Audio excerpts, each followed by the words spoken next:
आपकी इन्होंने तारीफ कर दी, अब ट्रीट तो पक्की हो गई। नहीं सर, वो तो ऑलवेज जब मैकडॉनल्ड्स के बर्गर खाएंगे। अच्छा, बर्गर खाएंगे, लेकिन वो बैन है, वो हम नहीं कर सकते। दूसरे वाले खाएंगे। Local sorry local, my mistake, sorry. जो है वो बंस रोड के जो आपने बड़े जबरदस्त चाय के साथ हाई भी हमारी तरफ से। हाँ भाई, नहीं भाई, ये मेरे लिए ऑनर है। और दूसरी बात, हम एज ए पाकिस्तानी क्रिकेटर, मैं इस चीज़ को ऑन करता हूँ कि हमारी पाकिस्तान की जो यूनिवर्सिटी है बैटिंग की, मेरे साथ हैं, मेरे बड़े भाई हैं, साथ बैठे हैं और इनसे बहुत कुछ सीख रहा हूँ। तो ये मेरे लिए कॉम्प्लीमेंट है कि ये मेरे लिए अल्फाज अदा कर रहे हैं। मगर ये बात जो है ना, ये सच है कि साथ जब खेलते हैं ना, वो चीज रीड होना शुरू हो पता चल जाता है। अभी उस्मान के साथ हमने खेला, ये पेशावर के लिए सिंगल हैंड बॉल कर रहा था। हमें कहीं ना देखें, टीम मीटिंग में डिस्कस होता था, हमारा इनसे मैच नहीं हुआ, मगर हम बोलते थे ये एक्सपोज होगा, इसको खेलना कैसे। अच्छा, जितने भी इसको फॉरेनर्स प्लेयर्स खेल रहे ना, वो इसको टाइम नहीं ले रहे। अगर इसके जो पॉज है ना, वो पॉज के बाद ना इसकी बॉल बेसिक ही है, उस पॉज पे कंफ्यूज और लोअर ट्रेजेक्टरी पे नहीं आती, नीचे आती है। देखिए ना, वो जिप खत्म हो जाता है जब आप फ्लैट करते हैं बॉल। जब आई लेवल से ऊपर जाएगा तो ब्रेक के चांसेस हैं।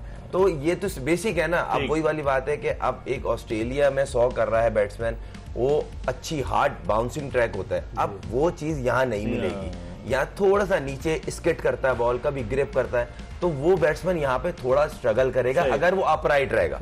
तो ऐसी इनके साथ भी है। लेकिन यूनुस, आप दुनिया भर में खेलें, ये बताएं, जो इस तरह की विकेट्स हैं, हम डोमेस्टिक में विकेट्स जो जिस तरह की बनती हैं, आप इससे इत्तेफाक करते हैं कि हमारे बैट्समैनों के लिए, चाहे हमारे और दुनिया के हो, बहुत आसान होता है। जेम्स विंस की मिसाल हमारे सामने के विकेट पे गेंद बल्ले पर आता है यहाँ, और जैसे न्यूजीलैंड चले जाएं या ऑस्ट्रेलिया चले जाएं, वहां पर गेंद में बाउंस भी है, जिप भी है। तो क्या आप समझते हैं पाकिस्तान में बैट्समैनों को ग्रूम करने के लिए इस तरह की पिचेस बननी चाहिए या थोड़ी डिफरेंट बननी चाहिए? देखिए, पिचेस तो अच्छी होनी चाहिए। उसकी वजह ये है कि देखिए, आपके पास पिचेस अच्छी होंगी तो आपके फास्ट बॉलर्स भी प्रोड्यूस होंगे, उसके बाद स्पिनर्स के लिए भी हेल्प होती है। अब ये नहीं हो सकता कि आप बाजू का बहुत टर्न या लो बाउंस पिचेस बनाएं और आप समझते हैं कि एज अ बॉलर अगर मैं पिच चाहूँ तो मुझे अच्छा लगेगा अगर मैं पर्थ की पिच पे चौथे या पांचवें दिन में एज अ स्पिनर बॉल करूँ, उसमें क्रैक्स होते हैं। तो वहाँ पे बहुत ज़्यादा आपने देखा होगा कि वहाँ पे शेन वॉर्न हो गए, मैकगिल हो गए, नेथन लायन हो गए, वो भी वहाँ पे परफॉर्म करते हैं। तो मेरे ख्याल से पिचेस का आपका अच्छा होना बहुत ज़रूरी है। लेकिन देखिए, हम क्रेडिट नहीं ले सकते बैटर से, अपने बैटर से। देखिए, जैसे जेम्स विंस ने अपने एक अच्छी इनिंग खेली, साहबजादा फरहान ने, बाकी भी तो खेल ही रहे हैं ना, रिजवान ने भी रिजवान भी खेल रहे हैं, और अभी मोहम्मद हारिस खेल रहे हैं। तो उनकी तरफ उन्होंने भी परफॉर्म करके बैठे हुए हैं। और उसका अगर सेम टाइम पे देखें तो अगर मैं पेशावर ज़ल्मी की बात करूं तो सबको रन हुए, तो अलजारी जोसेफ की बात करूं तो 2 आउट किए हुए 4 ओवर में, जहाँ पे 243 रन, उन्होंने ओनली 39 रन दिए, अच्छी बॉलिंग की। तो वहाँ उन्होंने अच्छी बात, तो ये वही वाली बात है कि देखिए, आपको क्वालिटी आपकी जहाँ होंगी, आपके स्किल्स अच्छे होंगे, टैक्टिस अच्छे होंगे, तो वो नज़र आएंगे। साहबजादा फरहान के यहाँ नज़र आए, जेम्स विंस के नज़र आए, उसके बाद फ़खर जमान ने अच्छी इनिंग खेली, और हम मोहम्मद रिजवान ने बहुत अच्छी इनिंग खेली। उनको और एग्जीक्यूशन और जो अपनी शॉट्स की एग्जीक्यूशन है वो बेहतर करनी पड़ेगी। वो जो स्ट्राइक रेट की बात करें वो बेहतर करनी पड़ेगी, क्योंकि देखिए ये जो फेजेज़ है, इस फेजेज़ में आपने ये नहीं करना है कि आप स्लो स्टार्ट करें और फिर जाके बिल्ड करें। अगर आप स्लो स्टार्ट करने ही बीच में ही आउट हो जाएंगे तो आपके लिए जो नए बाकी बैटर्स हैं उनके प्रॉब्लम। ये आज इस्लामाबाद यूनाइटेड के दोनों बैटर, ठीक है, कॉलिन मनरो की अगर मैं बात करूं तो उन्होंने 40 रन किए 27 बॉल्स खेल के, ठीक है, उनका खिलाते रहे, उनका स्ट्राइक रेट और 148 का रहा, लेकिन उनको ज्यादा उसको स्ट्राइक भी नहीं मिली। साहबजादा फरहान को ज्यादा, लेकिन साहबजादा फरहान ने मेक श्योर किया जब वो 14 नंबर कुछ पे आउट होके जा रहे थे तो वहां 160-170 रन हुए थे बोर्ड पे। तो अगर यहीं पे साहबजादा फरहान अगर ये 100 करते, 20 ओवर करता, फिर भी उनको बहुत ज्यादा उनकी पजीराई करते उनकी, लेकिन रन कितने होते? 210, 220। तो ये वो जो जहां आप थोड़े से शॉर्ट रह जाते हो, तो ये वो पॉइंट्स है जिसको आपने एड्रेस करना है एज अ बैटर भी। और मैं ये नहीं कह रहा हूँ कि कुछ बैटर सेल्फिश खेलते हैं, सेल्फिश नहीं खेलते, लेकिन आपको सिचुएशन के मुताबिक अपना गेम जो है ना, आपका जो गेम है वो बेनिफिशियरी होने चाहिए आपके ग्रैंड टोटल में। खुरम, ये स्कोर कार्ड 106 साहबजादा फरहान के, फिर 40 कॉलिन मनरो है। हमारे एक दोस्त हैं शाहिद हाशमी साहब, उन्होंने कहा इसको करेक्ट करना, कॉलिन मनरो है, मैं कॉलिन मनरो कह रहा था। और इसके अलावा आजम खान के 16 है, लेकिन सलमान अली आगा ने 15 गेंदों पर 30 रन बनाए। अच्छा, मेन चीज ये कि इनकी ना बैटिंग नीचे भी जो आ रही है ना, वो बड़ी मतलब कॉम्पैक्ट बैटिंग कर रहे हैं। ऐसा नहीं है कि वो स्ट्रगल करते हुए दिखे। सलमान अली आगा जैसे हो गए नीचे, अभी होल्डर ने बैटिंग की, आजम भी ऑलमोस्ट टच में लगी, एक आध शॉट लगा, मतलब छक्का मार दिया। अब मतलब ये वो चीज है, एक होता है ना टीम ऊपर ही की 2-3 कर रहे हैं और बीच की बैटिंग ही नहीं आ रही है, और सारे ऊपर से जिस दिन क्लैप होंगे मिसाल है तो उस दिन बीच वालों पे लोड पड़ता है, मगर बीच वाले भी टच में, मेन चीज ये। लेकिन यूनुस एक और चीज, आप पेशावर ज़ल्मी के साथ रहे, पेशावर ज़ल्मी की बैटिंग रिवॉल्व कर रही है बाबर आजम के गिर्द।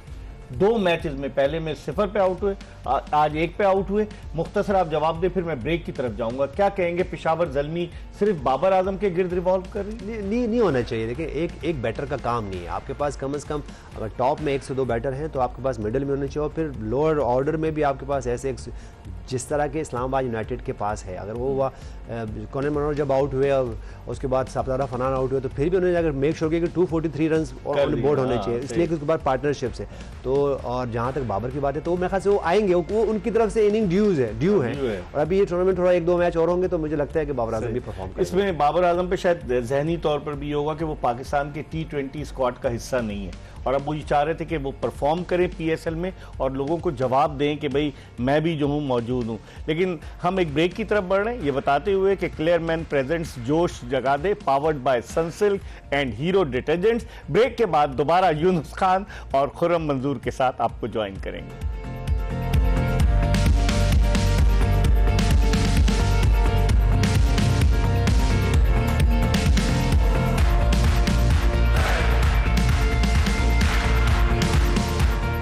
यूनुस, अगर देखा जाए बॉलिंग के शोबे में अज़ारी जोसेफ वेस्ट इंडीज का, और इसके अलावा मोहम्मद अली, लोग कहते हैं कि मोहम्मद अली जब मुल्तान में मैचेस हुए पिछली दफा तो मुल्तान की कंडीशन उसे बड़ी सूट करती थी और उसने वहां बहुत आउट किए, और जब मुल्तान से वो बाहर निकल के किसी और मैदान पर PSL में गया तो वो आउट नहीं कर सका, और यहां भी वो स्ट्रगल में नजर आ रहा है दोनों मैचेस में। ऐसा कुछ नहीं है कि बाज़-औक़ात वेन्यू का, ठीक है, बाज़-औक़ात आपको वेन्यू का एडवांटेज होता है या आपका लकी वेन्यू होता है तो आप परफॉर्म करते हैं। लेकिन देखिए, अब क्रिकेट बहुत ज़्यादा एडवांस हो चुकी है, आपको हर पिचेस पे खेलना है, हर ग्राउंड में जाना है, हर कंडीशन में जाना है। तो आपने देखें अपने वेरिएशंस को कहीं ना कहीं लेके आने। अच्छा, वेरिएशन हम बार बार यहाँ बात करें, वेरिएशन जैसे वो इंटेंट की बात कर रहे थे कि इंटेंट क्या है, वेरिएशन ये नहीं है, वेरिएशन नहीं है कि सिर्फ आगे स्लो वन करना है, आपने क्रीज यूज़ करना है, आपने यॉर्कर्स करना है, आपने स्लो वन बाउंसर कैसे करने हैं। सिर्फ ये नहीं कि बैक ऑफ दी हैंड जो आप स्लो वन करोगे तो और आपको बैटर जो है वो रन नहीं करेंगे, आपको मुख्तलिफ वेरिएशंस करें। तो इनको भी ये वेरिएशंस करें। अज़ारी जोसेफ की बात करें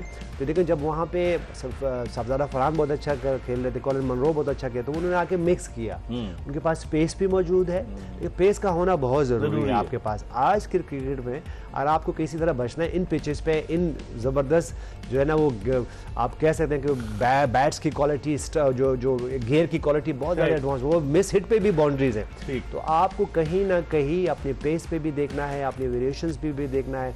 तो आपको सिर्फ एक उससे पेस से या वेरिएशन से आप नहीं बचते, इसलिए मेरे ख्याल से मोहम्मद अली जो है वो थोड़ा सा स्ट्रगल कर रहे हैं। खुर्रम, लेकिन आज जो खबर आई, उस्मान तारिक आपके साथ खेलें, उनके बॉलिंग एक्शन को मशकूक करार दिया गया, अंपायर्स ने करार दिया, और अब अगला मैच अगरचे वो खेलेंगे, कोई उनको भी पाबंदी नहीं लगाई है, लेकिन अगर अगले मैच में वो रिपोर्ट हो गए तब उन पे पाबंदी लग सकती है। आप उस्मान तारिक के साथ, मुझे याद है लास्ट ईयर नेशनल T20 खेले थे, कैसे देखते हैं? अभी भी खेलें, रुक कर वो जो जिस तरीके से गेंद करते। अच्छा देखें, इसके पीछे थोड़ी सी एक जो दिख रही थी, वो मुझे लग रहा था ये कॉल हो जाएंगे। जब ये रुकते हैं उसमें कोई मसला नहीं है। ये जब हाथ यहाँ से कर, इन्होंने कल लेफ्ट हैंडेड बैट्समैन को यहाँ से बॉलिंग की है।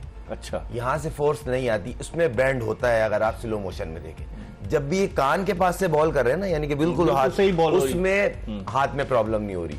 और कल इन्होंने जितने भी लेफ्ट हैंडेड को बॉल किए हैं, उन्होंने रुकते तो हैं मगर बाहर से बॉल किया, उस पे इनको कॉल हुई है। मुझे लगता है अगले मैचेस खेलेंगे ना तो वो ये बॉल छोड़ देंगे, इसको हाथ थोड़ा सा ऊपर ले आएंगे तो सही रहेगा। यूनुस, रिटर्न क्रीज का भी वो इस्तेमाल कर रहे थे, आपने देखा, बिल्कुल वो कॉर्नर पे जाकर बॉलिंग कर रहे थे। इस तरह का बॉलर, आप तो दुनिया भर के बॉलर्स को खेलें, कैसा इसको खेलना कितना मुश्किल होता है, और ये इस तरह का बॉलर्स, क्या उसका एक्शन इस तरह से हो सकता है? होता है, बाज़-औक़ात हो जाता है, ऐसा नहीं कि अगर मैं मलिंगा की बात करूं तो वो भी बहुत ज़्यादा साइड से करते थे, लेकिन ये कि वो उनको कभी वो कॉल नहीं हुए। मेरे ख्याल से देखिए, इस तरह के बॉलर्स के लिए ये आप ये कह सकते हैं एक जंग है कि आपने बैटर ने वो बॉलर को डाउट में डालना है और बॉलर ने बैटर को डाउट में डालना है। तो मेरा ख्याल जिस तरह ये बॉल करते हैं पिछले मैच में यूनुस देखे आप इस स्क्रीन जी पे जिस तरह उन्होंने बॉल किया मेरे ख्याल से देखिए बहुत जबरदस्त उन्होंने लेफ्ट हैंड को बॉल करेंगे, देखिए कितने बाहर से साइड से ये देखिए यहाँ से हल्का नजर आएगा, यहाँ से बैंड हुआ है, यहीं से दिख रहा आप है। दोनों कोचेस बन जाए मुझे तो लग रहा है। सच ऐसा कुछ नहीं है। देखिए जब आप बात असल में कि जब आप एक क्रिकेट खेले हैं बहुत ज्यादा वो कहते हैं ना जो पाइपलाइन से आ रहे होते हैं, आपने क्लब क्रिकेट भी खेलनी है, आपने डिपार्टमेंट की भी खेलनी है, ग्रेड 1 भी खेलनी है, ग्रेड 2 भी खेलना, तो ये कोई इतना रॉकेट साइंस नहीं नजर आना शुरू हो जाता है। और खुरम तो खुद भी खेल रहे हैं, इनके साथ भी खेलते हैं। तो जैसे कल इन्होंने बड़ी अच्छी बात है कि मैं किस तरह इनिंग बिल्ड करता हूँ वो आपके सामने नजर आ गया। तो देखिए ये वो पॉइंट्स की पॉइंट्स हैं जो कि यंगस्टर्स के लिए यहाँ पे सीखने का मौका है अगर आप इस तरह सीखना चाहो। दूसरी बात देखिए अब तो बहुत ज्यादा गूगल्स मौजूद है, आपके पास गैजेट्स मौजूद है, तो अब तो आपको कोचिस की भी ज्यादा जरूरत नहीं है, आप अपने आप को मोटिवेट खुद ही कर सकते हो। तो मेरे ख्याल से आप अपने आप को मोटिवेट करें तो और परफॉर्म करें।